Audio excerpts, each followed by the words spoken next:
Welcome into NFL Tea Time. George Balekji here with Meredith Gorman. On to Week 9. It concludes tonight with the Chargers and the Jets. But man, it feels like the Patriots season is done. Yes, just 9 games in, but fall to 2-7. 20-17 loss to the Commanders. And it was just in a game where these are the games that the Patriots win. They take on a bad team, they beat them. It's how they get back on track. Not the case anymore. Really bleak in the locker room yesterday. Bill Belichick getting just really pissed off at the podium yesterday too. What's your read right now on the state of the Pats?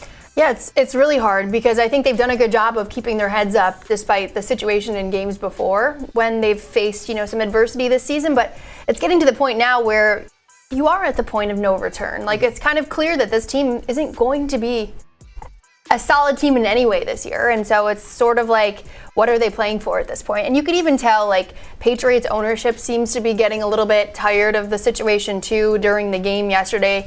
The broadcast showed Jonathan Kraft talking to his dad, Robert Kraft, and it looked like they said something along the lines of, we are not good enough. And so I think ownership is also feeling frustrated by the situation. All in all, I feel like if the team continues to play this poorly, fractures and cracks in the organization are going to come out, obviously. What I think it is for this team, I said it, they used to beat bad teams, they don't do this anymore, but you just saw that this is an offense that couldn't sustain any drives yesterday. They had 12 offensive drives, 9 of them went 5 or less plays. And even their 2 scores, Hunter Henry touchdown, but that was off of Jelani Tavai first fumble that set them up deep in the Commanders' territory. Then he had the Ramondre Stevenson play. Big play, great blocking, great execution, love that. But aside from that, they couldn't piece it together. No drives went longer than 50 yards except for the last one, and that ended with the interception. Mac Jones wasn't sacked, didn't have a turnover into that game-sealing interception, but this was a game where a Commanders team who just traded away their 2 best players, all intents and purposes are saying, we're punting on the season, we're going for draft picks. They came into Gillette Stadium and won. It's just a bad Patriots team. They're 2-7. And you look at the rest of their schedule, I don't see any easy wins. Maybe the Giants the weekend after Thanksgiving, but home against the Chargers, maybe, but they don't beat bad teams anymore. We could go through the list. You just can't give it to them. And the big part, too, we saw yesterday, J.C. Jackson, Jack Jones seemingly benched to start the game. Bill Belichick went in calm and he's protecting the guys, but most important players, with Christian Gonzalez out now, they're mentally checking out, too, because for whatever reason, definitely deserved, but they're not doing enough to even beat and make the field for this team. Yeah, it's really tough to see because you wouldn't expect a Patriots team to be sitting at 2-7 right now. But you said it yourself. You sat in the press conference room after the games, and it's just even the leaders on the team. It seems like they're feeling a little bit disheartened with the way things are. Early in the season, it's easy to be optimistic, hey, things may turn around. But at this point, I can even understand it. Picturing myself in their shoes. It's like, what are we playing for? Because through 9 games, they've found no solution. Even I was there Thursday, and speaking to David Andrews, Lawrence guys, some of the guys in the locker room, it seemed like the popular opinion, and what everyone was saying was, look, we know we've sucked for 8 games. We've lost games, but we're going to put it behind us. We have 9 ahead. We're going to turn the page, and they knew it was a winnable game. It's not winnable anymore. David Andrews, Hunter Henry, Mac Jones, they were at a loss for words at the podium. So, let's move on to a team that did move on from a former Patriots coach. Raiders fire Josh McDaniels, have to eat a lot of money. They get rid of their offensive coordinator. They get rid of their GM. All connections to the Patriots. They go out and just absolutely beat down on the Giants. What does that say to you about what Josh McDaniels was doing to that locker room? Well, I think when we saw footage of the locker room after the game, that spoke volumes. During the week, footage came out of the players, having a bunch of fun in the locker room, smiling, laughing. Devontae Adams in particular looked really happy. But then after the game, they were all smoking cigars in the locker room. They were Instagram living, themselves having fun, smoking cigars. It was almost like they won a championship or something. You could tell that they were super happy and almost celebrating. Having fun. And it's interesting, right? Because you never saw that in New England. Obviously, like we said before, when people are winning and teams are winning, problems don't surface as much. But you could just tell from the vibe in that locker room, they really... It's like a huge relief. And it's like with anything, you could have a job, and if you don't like your boss and the person that's telling you what to do day to day, you're not going to perform as well at your job. You're not going to enjoy it. You're not going to like walking into the building. Hunter Renfrow said it. We feel like we're not walking on eggshells. Josh Jacobs said normally we would have blinked, we would have waited, and we would have lost the game.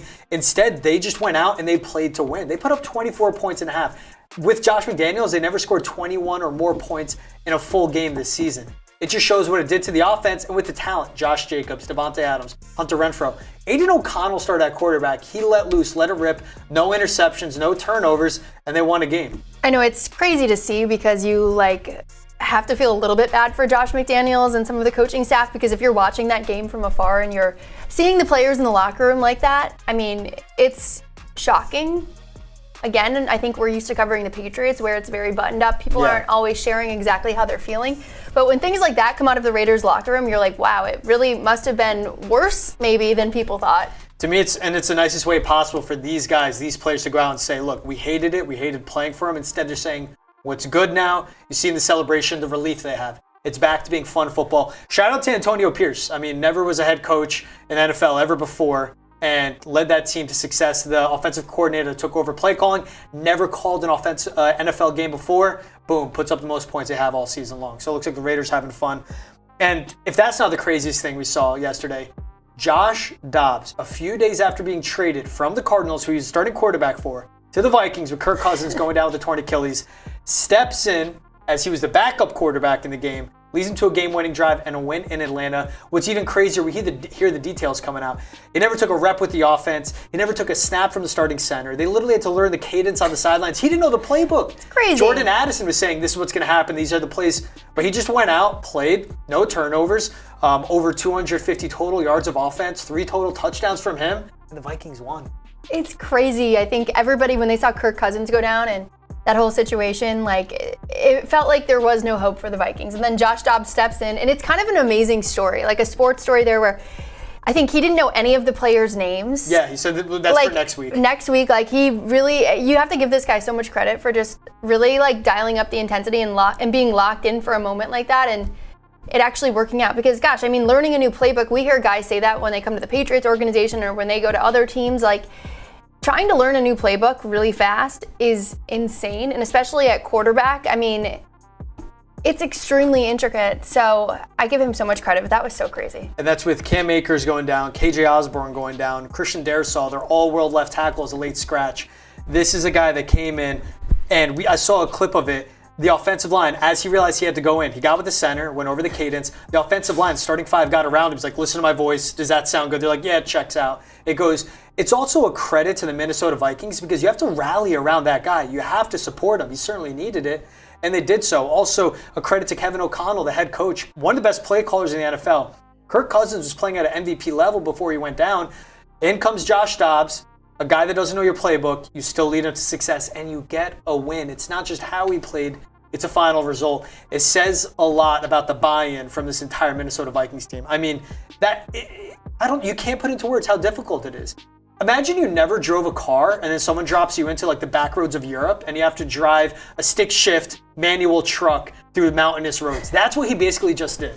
I know. So Vikings fans who may not have been familiar with him when he stepped into the building, when he, became a member of the Vikings recently, I think they all know who he is now. I mean, what a great first impression. Good for him. 4th team he's played for in 3.5 years. So hopefully he finds a home in Minneapolis. I'm sure they love him there. For that game alone, should never pay for another drink in all of Minneapolis. I'm with you, George. All around. He'll pay for some tea, though, maybe. Maybe we'll get him to join us on Tea Love Time. that. For Meredith Gorman, George Balekji is a wrap on NFL Tea Time Week 9. See you guys same place, same time next week.